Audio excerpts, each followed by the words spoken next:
अस्सलाम वालेकुम रहमतुल्लाह।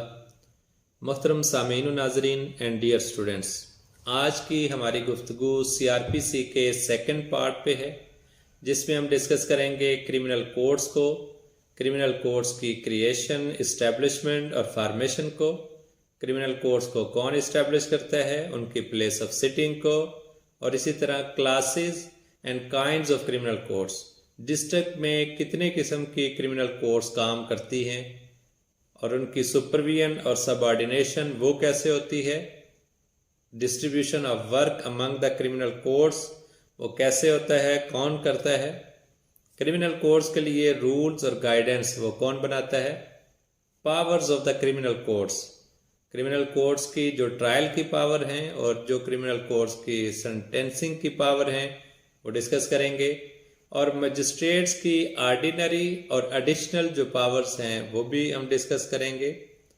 और हम जो जस्टिस ऑफ पीस का इंस्टीट्यूशन है, जो कि एग्जेक्टिव इन नेचर है, जो एक सेफगार्ड है और चेक एंड बैलेंस है against the miss use of process by the police, उसको डिस्कस करेंगे।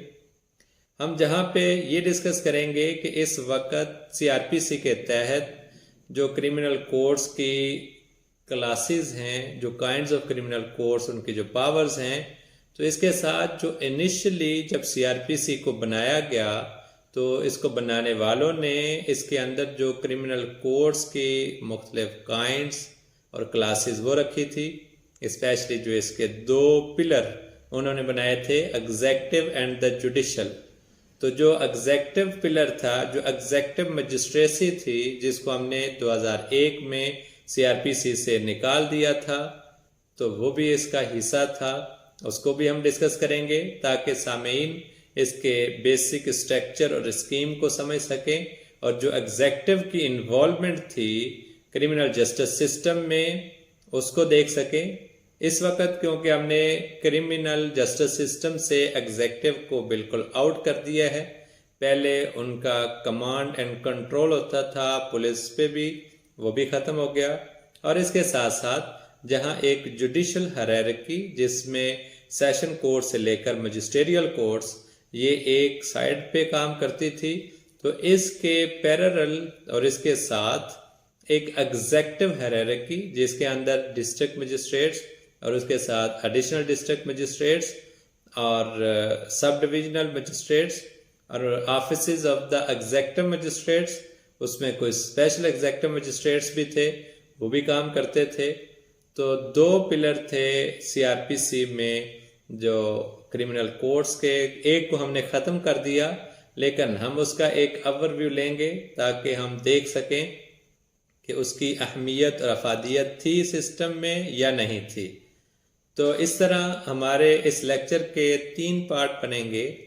पहले पार्ट में हम डिस्कस करेंगे जो क्रिमिनल कोड्स की क्लासेस एंड काइंड्स हैं, और इस लेक्चर के सेकंड पार्ट में हम डिस्कस करेंगे powers of the criminal codes, और एक सेपरेट जो तीसरा पार्ट हम बनाएंगे वो है institution of justice of peace. Justice of peace की बहुत ज़्यादा अहमियत है, तो उसके लिए हम सेपरेट इसका तीसरा हिस्सा बनाएंगे जिसके अंदर उसके रूल्स और उसका जो पावर्स वो डिस्कस करेंगे। तो अब हम आपके सामने अपने इस लेक्चर का फर्स्ट पार्ट डिस्कस करने से पहले एक बात रखना इंतहाई ज़रूरी समझते हैं।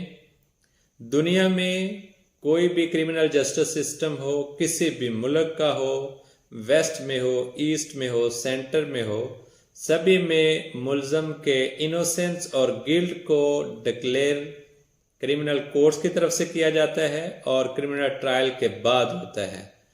मुल्ज़म उस केस में मुजरम है, सज़ा उसको दी जाए या ना दी जाए, उसको बरी किया जाए या सज़ा दी जाए, इसका फैसला अदालतें करती हैं और क्रिमिनल ट्रायल के बाद करती हैं। इसलिए क्रिमिनल जस्टिस सिस्टम में क्रिमिनल कोर्ट्स की बहुत अहमियत है। इस अहमियत के पेश नज़र हम अपने इस लेक्चर्स को इन डिटेल आपके सामने रखेंगे ताकि आप क्रिमिनल कोर्ट्स की अक़साम को समझ सकें, उनके इख्तियारात को देख सकें, और उनमें जो डिस्ट्रीब्यूशन ऑफ वर्क है, सुपरविजन और सबऑर्डिनेशन है, इससे अच्छे तरीके से आगाह हो सकें। तो हम ये चीज़ आपको इजी मेथड से समझाने के लिए स्क्रीन पे स्लाइड्स भी शेयर करते हैं, ताकि आपकी एक बेटर अंडरस्टैंडिंग वो हो और आप इजी मेथड से इसको अंडरस्टैंड करें। Let's see the screen. Kinds of criminal codes and there powers.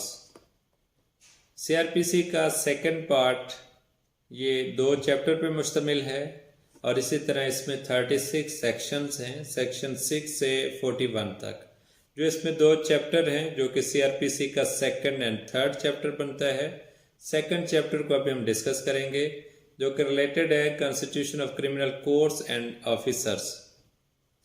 अब सेकंड चैप्टर का हम एक ओवरव्यू लेते हैं, जो सेक्शन 6 से 27 पर मुश्तमिल है। इसके अंदर मज़ीद आगे 6 पार्ट बनाए गए हैं, part A, B, C, D, E, F. और इसमें जो सेक्शन 6 है ये डील करता है क्लासेस ऑफ क्रिमिनल कोड्स को, ये अब हम डिटेल में देखते हैं। और सेक्शन 7 एंड 8 ये डील करता है टेरिटोरियल डिवीजन्स को। सेक्शन 9 से 17 तक ये डील करते हैं कोर्ट्स एंड ऑफिसेस को, ये हम डिटेल में देखते हैं। और इसी तरह इसमें सेक्शन 18 से 21 तक ये डील करते थे कोर्ट्स ऑफ प्रेसिडेंसी मजिस्ट्रेट्स को, लेकिन ये ओमिट हो चुके हैं, सीआरपीसी से ख़त्म किए जा चुके हैं। और इसका जो सेक्शन 22 से 25 तक ये डील करते हैं जस्टिस ऑफ पीस। ये एक इंस्टीट्यूशन है जो कि एग्जेक्टिव इन नेचर है, जो बेसिकली एक सेफ गार्ड है एंड चेक एंड बैलेंस है against the miss use of process by the police. इसमें अगर पुलिस कहीं पे कॉग्निजेबल ऑफेंस कमिट होता है, उसकी एफआईआर नहीं देती, तो जस्टिस ऑफ पीस से डायरेक्शन लेके पुलिस को दी जा सकती हैं, जिसके तहत वो एफआईआर देने के पाबंद होंगे। और इसमें जो सेक्शन 26 से 27 तक है ये रिपील हो चुके हैं और ये थे about the suspension and removal of the courts and offices. अब हम इन डिटेल सेक्शन 6 को देखते हैं। सेक्शन 6 को अगर हम देखें तो इसमें 4 तरह की क्रिमिनल कोर्ट्स आती हैं, जिसमें high court, special court, session court और कोर्ट ऑफ मजिस्ट्रेट्स।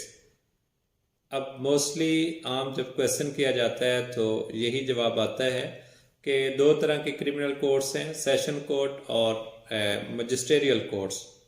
सीआरपीसी के तहत इस वक्त जो वर्किंग कोर्ट्स हैं वो यही 2 तरह की हैं, लेकिन स्पेशल लॉज के तहत स्पेशल कोर्ट्स भी क्रिएट की जाती हैं जो कि डिस्ट्रिक्ट या डिविजनल लेवल पे काम कर रही होती हैं, वो भी क्रिमिनल कोर्ट्स हैं।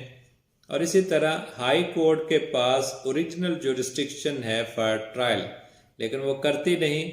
ना करने की वजह यह है कि इससे अपील के जो राइट्स हैं वो मुलजम के या मुस्तगीस पार्टी के वो मुतासर होते हैं।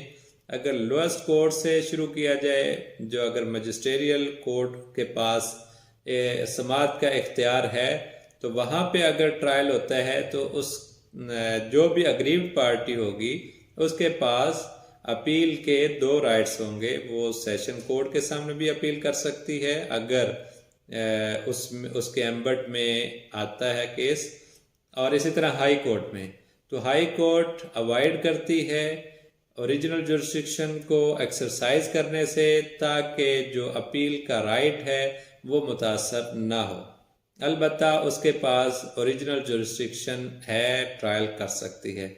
अब इसको मज़ीद वाज़े करने के लिए हम सेक्शन 6 की जो बेर रीडिंग है एक दफ़ा करते हैं, ताकि आप इसको अच्छे तरीके से समझ सकें। सेक्शन 6 में कि besides the High Court and the courts constituted under any law other than this code for the time being in force, तो हाई कोर्ट और स्पेशल कोर्ट के साथ साथ there shall be 2 classes of criminal courts in Pakistan, namely courts of session and courts of magistrates। तो अब magistrates की जो courts हैं उसके अंदर सेक्शन 6 में मज़ीद मेंशन है कि there shall be the following classes of magistrates, जिसमें magistrate of first class, second class and the third class. तो 3 तरह के मजिस्ट्रेट्स ये सेक्शन 6 में आते हैं।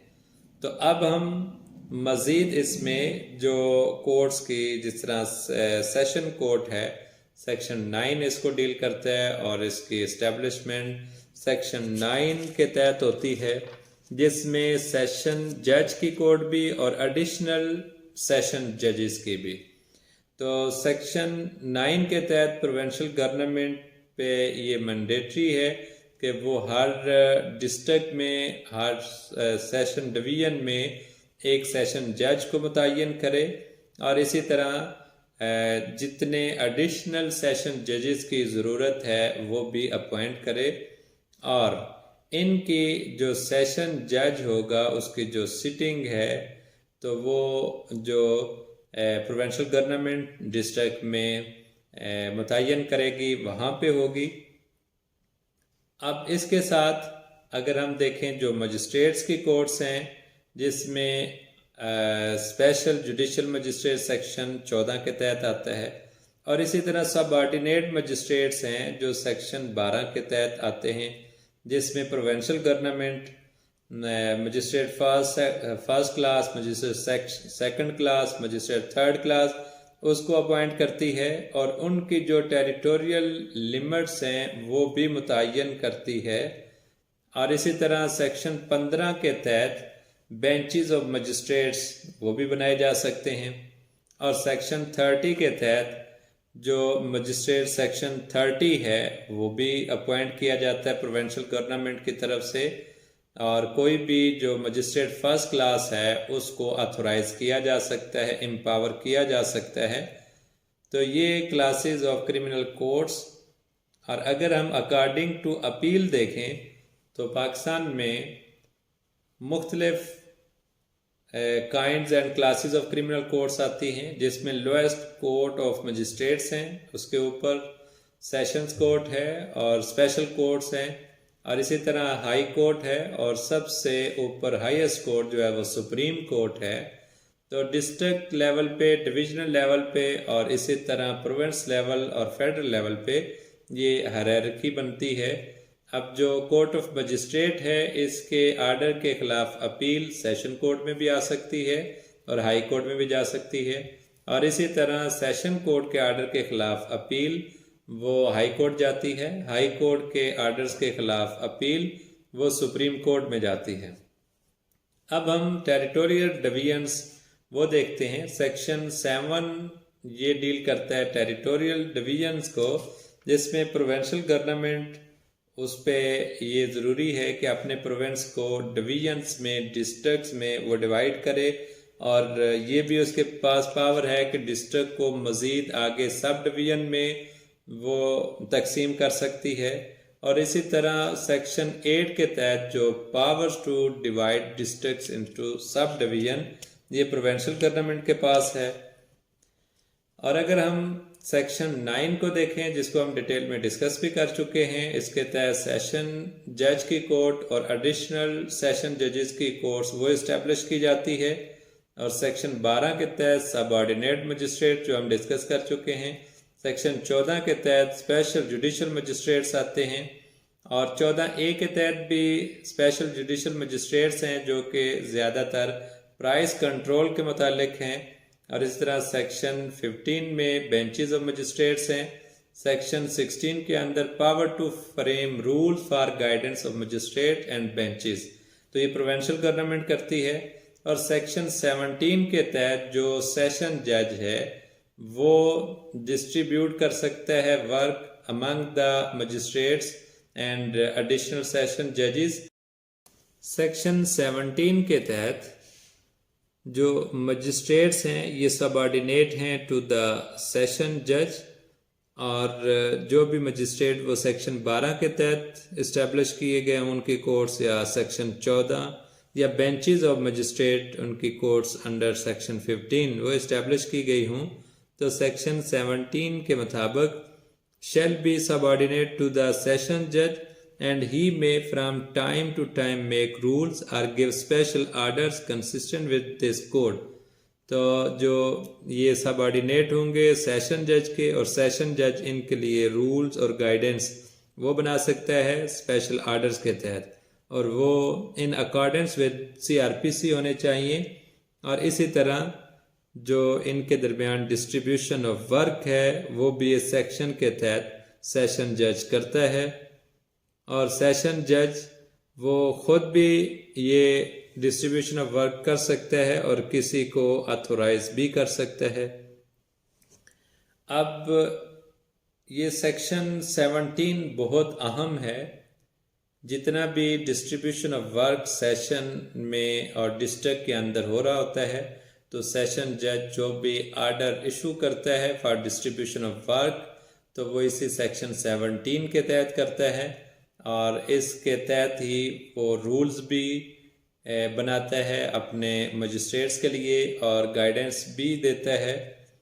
तो यहाँ तक जो ऑफिसेस ऑफ क्रिमिनल कोर्ट्स वो हैं वो हमने डिस्कस किए। इसके बाद जो जस्टिस ऑफ पीस, जिसमें सेक्शन 22, 22A और 22B और 25 ये आते हैं, इसको हम सेपरेटली डिस्कस करेंगे। अब हम आते हैं कि जो बेसिक स्कीम ऑफ CRPC थी, जिसमें जुडिशल पिलर भी था और एग्जेक्टिव भी। CRPC को इन दो पिलर्स पे खड़ा किया गया था। तो जुडिशल पिलर में अगर हम देखें तो सेशन कोर्ट आती थी, जिसमें एडिशनल सेशन जजेस एंड असिस्टेंट सेशन जजेस वो थे, और इसी तरह सेशन जज की सबऑर्डिनेशन में magistrate first class, magistrate second class, magistrate third class, special judicial magistrate under section 12, और इस तरह बेंचेस ऑफ मजिस्ट्रेट्स, और इसी तरह मजिस्ट्रेट सेक्शन 30। ये एक हायरार्की जो हमें नज़र आ रही है, तो ये जुडिशल हायरार्की थी। इसके पैरेलल और इसके बिसाइड एक एग्जेक्टिव हायरार्की भी क्रिमिनल जस्टिस सिस्टम में CRPC के तहत मौजूद थी, जिसमें डिस्ट्रिक्ट मजिस्ट्रेट्स थे, जिसके अंदर एडिशनल डिस्ट्रिक्ट मजिस्ट्रेट्स भी थे, सब डिविजनल मजिस्ट्रेट्स भी थे, और डिस्ट्रिक्ट मजिस्ट्रेट के सबऑर्डिनेशन में मजिस्ट्रेट फर्स्ट क्लास जो एग्जेक्टिव मजिस्ट्रेट फर्स्ट क्लास था, इसी तरह executive magistrate second class, executive magistrate of third class और स्पेशल एग्जेक्टिव मजिस्ट्रेट्स भी थे। एक तरफ तो ये डिस्ट्रिक्ट मजिस्ट्रेट्स और उसके सबऑर्डिनेट जो मजिस्ट्रेट्स थे वो मौजूद थे, और दूसरा जो institution of criminal of executive nature in criminal justice system जो था वो जस्टिस ऑफ पीस का था, जो अब भी मौजूद है, और अभी लिमिटेड पावर्स, जिसमें specially direction to the police for registration of FIR in the cases where cognizable offense has been committed, तो उसमें डायरेक्शन दी जा सकती हैं। तो अभी भी वर्किंग है, जिसमें एक्स ऑफिशो जस्टिस ऑफ पीस के तौर पे जो सेशन जजेस हैं, सेशन जज वो खुद या किसी एडिशनल को मुतय्यन कर दे, तो ये इख्तियार वो इस्तेमाल कर रहे हैं। तो इस तरह हमने एक जो सेकंड चैप्टर ऑफ CRPC और पार्ट सेकंड का फर्स्ट चैप्टर है related to the classes and kinds of criminal courts, और इसमें हमने इसका इस वक्त का जो स्ट्रक्चर्स है वो भी देखा, और जो इसका पुराना और इनिशियल स्कीम ऑफ CRPC थी, जिसमें एग्जेक्टिव और जुडिशल दोनों मौजूद थे, उसका भी हमने एक ओवरव्यू लिया। तो इस तरह हमने जो सेकंड चैप्टर है CRPC का उसको कंप्लीट किया है।